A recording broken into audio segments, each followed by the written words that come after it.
Hi, I'm Pam, and this is my monthly update video letting you know everything that I was up to in the month of April.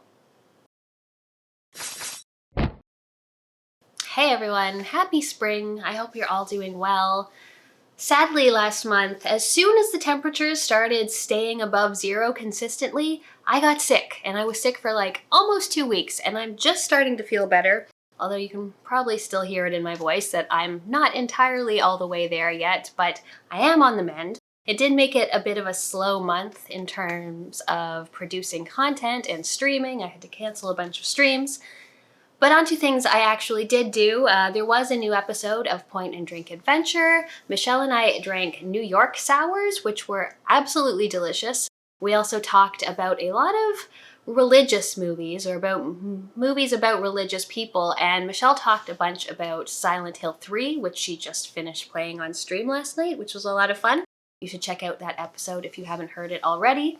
Also, right before we got sick, Dylan and I decided to start streaming together occasionally during the week. We've only done it once so far because then we both got sick. But we started streaming on Thursdays with the goal of going through our Steam backlog. We've discovered that the Steam family sharing is absolutely amazing, but it has made both of our backlogs just increase substantially, so we're trying to whittle our way through those. Hopefully we'll be back at that this week. So let's just get right on into the games that I played in April. I had a lot of sick time, downtime, a very long weekend to play a number of games this past month. The first thing I played and finished is The Last Campfire. I played this on Xbox, and this is by Hello Games, and it came out in 2020. Hello Games, you might know, are the makers of No Man's Sky. So this is a much different, much smaller in scope game. It's basically just a little adventure puzzler game. You play this little Ember, and he's going around and he's finding little dudes, and they're all basically depressed and having a hard time going on, and you are sort of reigniting them and bringing them together and trying to make everyone happy. It seems like a depression metaphor, which so many of these games are. The art style was really cute, and though there was a lot of puzzles in it that I'm not usually a fan of, like pushing blocks and wheeling things around, I actually found the puzzles in this pretty charming. I found them had just the right amount of challenge without anything ever really getting too frustrating. The best part to me was it sort of had a kind of Zelda-ish approach, so it's sort of top-down, and you're going through this world and opening up new passages and shortcuts and finding new ways to go through each level. So, I always like that, finding secrets and shortcuts and finding new abilities.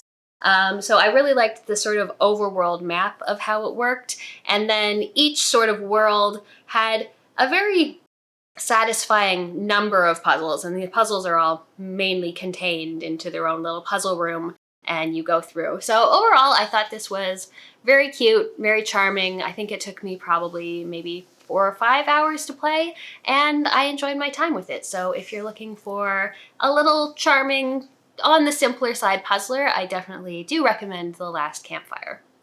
The game that I played through and finished with my Wednesday co-op group is 9 Parchments, and we played this on Xbox. It is by Frozen Byte, and it came out in 2017. This is done by the same makers of the Trine games, which are games I've dabbled in. I think I beat 4. I've tried a little bit of 1, tried a little bit of 5. This is a much different than those. It's in the same world, and it's got the same beautiful backgrounds and things. But rather than a 2D puzzle platformer, this is a top-down spell battler game. Each of you plays a different wizard, and you're going through this world trying to find 9 parchments, and every parchment gives you a different spell. So you're basically just going around fighting monsters. The thing about the game is there is friendly fire and enemy healing. Any spell that you put down has a chance to damage anyone it hits. Any heal that you put down has a chance to heal, or not a chance, it will heal anyone who comes inside the healing circle. So you really have to manage your way that way. Most of our deaths, I am positive, were friendly fire deaths, but it also made the game much more interesting and kind of hectic and silly. It honestly would have been a little on the dull side if it weren't for the friendly fire. So by the end of the game, you're shuffling between 9 different spells. You've got like chain lightnings and big fire spells to put on the ground, or poison, or healing circles. So there's a lot to keep track of. It is very hectic. There are little collectibles to find as you go. You can open up new characters. You can get new brooms, which each have different little statistical abilities or impact you in certain ways. And overall, I thought 9 Parchments was decent. It wasn't like one of my favorite games that we've played on co-op, but we also seem to be really running low on 4-player online co-op games. So I liked this more than a lot of things that we played this year. It was very beautiful looking. I enjoyed how hectic it was, and a lot of the friendly fire made for some pretty hilarious things happening. So overall, I liked 9 Parchments. Good option if you have 3 other people to play it with. I also played through Hollow Knight. Again, I was just feeling that Hollow Knight crave coming on. A couple of my friends both started playing a new game, and as soon as anyone says Hollow Knight to me, I'm like, oh, I should play. So one of the achievements that I didn't have yet was to get 100% in less than 20 hours, so I decided I was going to do that. And it wasn't overall that challenging at this point. I think I managed it in about 16 hours. So yeah, another Hollow Knight beat is in the books. Oh, I also tried for real the Path of Pain for the first time. I'd always like kind of hopped in, been like, oh, I suck at pogoing off these beetles and quit. And apparently I've learned to pogo since then. So I spent about an hour in the Path of Pain getting to the final segment. And then I spent probably 2 hours on that final segment failing until I got mad and I quit. So I have still not completed the Path of Pain, but I'll go back to it one day. Another game that I played that I was looking forward to this year is South of Midnight, and this came out on Xbox. It's on Game Pass. It is by Compulsion Games, and it just came out last month. I started this, and I think I finished it within 3 days, which speaks volumes to how much I enjoyed it. This is sort of it's like one of those games. It's like a linear-ish, narrative-heavy action-adventure game. You play a young woman named Hazel. She lives in the Deep South. She lives sort of in a trailer on the river, and there's a big storm coming. The river ends up washing away her house with her mother along with it. So you're basically going through trying to find your mom, and it turns into a very sort of magical realism, folklore heavy game as she's going through different places and meeting new people and learning all the stories behind them. First of all, this game, the design of it is absolutely beautiful. I remember when they first showed a trailer, and it does a kind of stop motion-y effect, and the first time I saw the trailer, it made me nauseous and I couldn't even watch it, so I wasn't actually expecting to be able to play this. However, once I actually got my hands on it, I found it was fine. I wasn't getting nauseous. However, they do give you the option to turn off the stop motion, which I did just because I wasn't that big of a fan of it. But like, all the designs of these creatures, all of the characters, they just look so good. Like all of the outfits and the hair. One of your companions is this big sort of like bejeweled catfish, and it just looks amazing. Everything's great. It has a sort of... The soundtrack I wish was a little more bluesy and jazzy than it is. Like it is, but it's kind of like upbeat, lighter, jazzy kind of stuff. Near the end of the game, it gets more into what I liked, but it was still an interesting soundtrack, especially on boss fights. Like they're actual songs with, lyrics and things. And as you progress in the boss fights, they sort of like add on new layers to the song, and it's really well done. In terms of gameplay, most of the time you are going between exploring, so you can sort of go around. It's open enough that you can explore a little bit, find collectibles and notes and things. Most of the time you can double jump and air dash. You get ways to sort of grapple onto things or float. The movement feels very nice, like it's an enjoyable game to get around in between the jumping and floating and climbing. And then there are combat segments, which are probably the game's weakest feature. Overall, the combat is like fine. Like, it's not anything I was excited about, but it also never really overstayed its welcome. The issue is that you have a few abilities that are neat. Like, you can use your little friend Crouton to take over an enemy and they start fighting for you.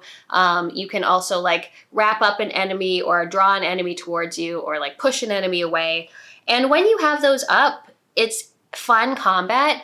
But the problem is that the cooldown on all these abilities is excessive. Like, it should have been cut down like into a quarter or a third of the time that it currently is, because you use your abilities and then you're just stuck just like punch, punch, punch, dodge, punch, punch, punch, dodge, and it's kind of dull. So I felt like if they just let you use your abilities more, the combat would have been much more satisfying. As it was just okay.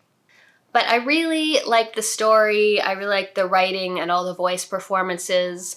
As you go through, it's a sort of repeating act structure. You find there's some new monster and they're actually a person who's been traumatized. So you go through finding out their story and finding out how to help them. I really like Hazel as a main character. Like, she's very, like, she's sort of, you know, sarcastic and can be sassy, but she's also very, like, open and empathetic and understanding of everyone, which is really nice. So overall, I liked this. Like, as I said, I played through it in 3 days, so I was like here gaming, going through it every chance I had, and I really enjoyed it. So the first game that Dylan and I tackled from our Steam backlog when we streamed together was Iron Lung, and this is by David Szymanski. Came out in 2022 for PC. And you play a prisoner who has been sent out in the submarine, which is an Iron Lung, basically to do reconnaissance. And the setting of this game is really interesting. At one point, something happened and every planet has just become an ocean of blood, like every planet.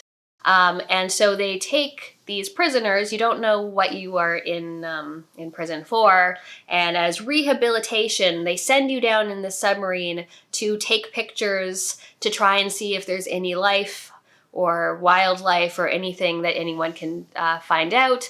But you quickly realize, like, you're not being rehabilitated. This is a one-way trip. This submarine sucks. You're gonna die. You have a map with points on it of different coordinates where you have to take pictures. And you don't see where you're going because your submarine is just completely covered. Like, there's no windows or anything. The sound design in this game is excellent, just like the creaking of the submarine and the sound of things outside. Really, really well done. So you have your controls where you can control sort of your facing, which way you're going. You need to go to all these points, take a picture, and then you can see the picture. It's all very like PS1 graphics, so nothing is very detailed. You're taking pictures and finding like bones or tentacles, and you go and you realize, you know, you might not be down here alone. Overall, I found this a little bit tedious, like not being able to see anything. Your whole thing was doing the controls. Since you can't see, you have a radar, so you can get like proximity alerts if you're about to run into something, and that's the only way you have to really navigate. And then you take your grainy picture, go on to the next thing. And like, the setting was very cool. Like, it was very, like, the whole thing is like a very strong feeling of dread and hopelessness throughout it. As I said, I really liked the sound, but by the time I got to the end of the game, which only takes less than an hour, it felt like it was just an hour-long build-up to a couple jump scares, which I was less impressed when I got to the end of the game than I had been. So yeah, your mileage may vary. It's a very atmospheric game. Like, not much actually happens, but yeah, that's Iron Lung. The other game I finished on Twitch for Adventure Sundays was Martian Memorandum, which is the second Tex Murphy adventure game. This is by Access Software from 1991. And I had never played the first two Tex Murphy games, so I thought I would play this one.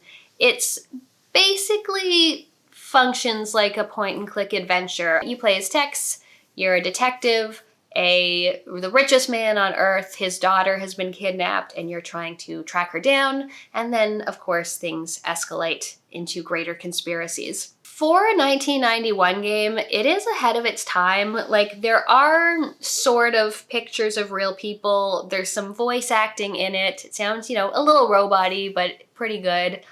You're going through talking to people. You can question them about everything. I love Tex Murphy. I didn't love this game. I found interface-wise, it definitely left some things to be desired. Like, when you got inventory, you couldn't look at any of it. When you have things to ask about, it just comes up in this big long list in seemingly random orders, so it's hard to know what you've already asked people about and what things are new. There's also action-y or time-based scenes, which I don't think work very well at all. There was one in particular where you're jumping across rocks on quicksand, which I found incredibly annoying. Even in the later Tex games like Pandora Directive, I'm not a fan of when there are the more action-y scenes where you can die, but those are relatively a small part of the game, and the rest of the game is so strong, whereas in Martian Memorandum, the rest of the game was just okay, so those scenes made things particularly frustrating. So yeah, that wasn't not my favorite Tex game. Another game that we played on Wednesday co-op night is called Curious Cases. We played this on Xbox. It's by OnSkull Games, and it came out in 2019. And it's basically an escape room game. You play a detective, and there's only 3 scenarios really in the game, so it's very short. We finished it in about an hour and a half. And the puzzles are pretty decent. Like, a lot of number puzzles or patterns or things you have to find in the environment. I thought the puzzles were overall pretty good. The interface and the controls were absolute jank. First of all, to interact with things, use right trigger instead of just X. I'm pretty sure this game is also made for VR, and VR just fucking ruins everything and makes games shittier than they need to be. So the controls were bad. When you're looking at your other friends in the game, they're just floating detective heads, but they can still get in your way and block your view of things. So the actual gameplay was pretty jank, and picking things up and putting them down it felt like I was in Oblivion or something, where you pick something up and you're like, let's just place it here, and you're like, throw it across the room. So I didn't like that, but the puzzles again were pretty good. It seemed in the first 2 scenarios there was kind of going to be a storyline going through, and then the third one just took a complete left turn into nothing related as far as I could tell. But yeah, it's a cheap game, it's a short game. The puzzles were very good. It's just the rest of it was pretty janky, but I'm not mad I played it. Speaking of puzzles though, one of the games I've spent the most time with in April is Blueprints. This just released in April. It is by Dagubomb. I played it on Xbox, where it is on Game Pass, and I've been having a ton of fun. Dylan and I have been playing it together, taking turns. One of us will build the house, and one of us will take the notes, and it's been a lot of fun. Just like with Lorelei and the Laser Eyes, it's great to have 2 heads instead of 1, and different ways of thinking and problem solving and observing. When I first played this or heard of it, I found that the sort of roguelite thing, I was questioning if it would work, and I actually think it works very well. It's really fun to build a different house every single day. Some people have problems with RNG, and I think there are RNG problems as you get later into the game, but in terms of finding room 46, which is the first goal, and how you roll credits, even though it's not nearly even a quarter of the actual game content, it's pretty good. Even with RNG, you've got a lot of ways of doing things. Every time I went through a house, I was learning something new or seeing something different. I found up until getting room 46, I think I had 2 runs, which I would say were a waste of time. And both of them were because I got blocked off really early, so they only took 5 minutes, so it wasn't that big of a deal. But the amount of puzzles in this game is just ridiculous. Like, you think, oh, like there's something to notice in every room. There's like some little secret, some little note that's going to point you in some direction. A lot of them have multiple hints telling you things. So a lot of the time I will have figured something out, and you get hints about it like days and days later. Like, one of the sort of more mid-game things is finding safes. I found a safe as like the very first thing I did when I got into a house. And just like so much to unravel and uncover, and just when you think, oh, maybe this is it, it's like, nope, there's this whole other band of mysteries to solve. So I'm having an absolute blast with it. We stopped playing it at night, and then I like dream about the game. I'm like thinking about it. I'm going back through screenshots and notes and rewriting them and finding out things I never saw in game and going like, oh, here's something we should check on tomorrow. So it's just like, I don't remember the last time I've been like so excited by a game. So Blueprints is amazing. I might talk about it more once we're actually closer to completing all of the content. But as of now, we've reached room 46. We have most sigils, we have, I think, all the letters, but there's just more and more to discover. We've got 7 trophies. I'm looking for that 8th trophy. But yeah, Blueprints is absolutely amazing, and if you like puzzles, you have to play it. And then in terms of games I retired this month, another one on our Wednesday co-op night, we started a game called Perish. It bills itself as a roguelike first-person shooter. You wake up in a tomb, you go through this level, you have to do various things. At first it's like, go, I don't know, light these candles or survive for a certain amount of time. When you start the game, you don't have a ranged weapon, so it's not so much a shooter. You have this shitty little broken sword that's awful to use. The collision feels bad, like it's hard to tell when you're hitting an enemy. It does get better once you get currency and you're able to get an actual gun. The gameplay does feel better, but it's just like so janky. Like looking at your friends wander around, it's like they don't have complete animation cycles. Nothing looks particularly good. Going through the first sort of segment, the things are boring, and then once you get to the second segment, each thing takes such a long time. There are like mazes and a bunch of nonsense that I have no interest in doing. So yeah, I did not enjoy Perish very much. It did get better once I got a gun, but even still, it just like, I don't know. It didn't feel very good to play. So that's it for my updates for April. Leave me a comment. Let me know what you've been playing. Have you been playing Blueprints? Or if you got any cool pickups or anything else you want to tell me about. Thanks for watching. I'll see you next time. Lily, can you stop shaking the table? If you want to see more, check out one of my other videos here. I have a Patreon if you want to support the channel. Thanks for watching, and I'll see you next time.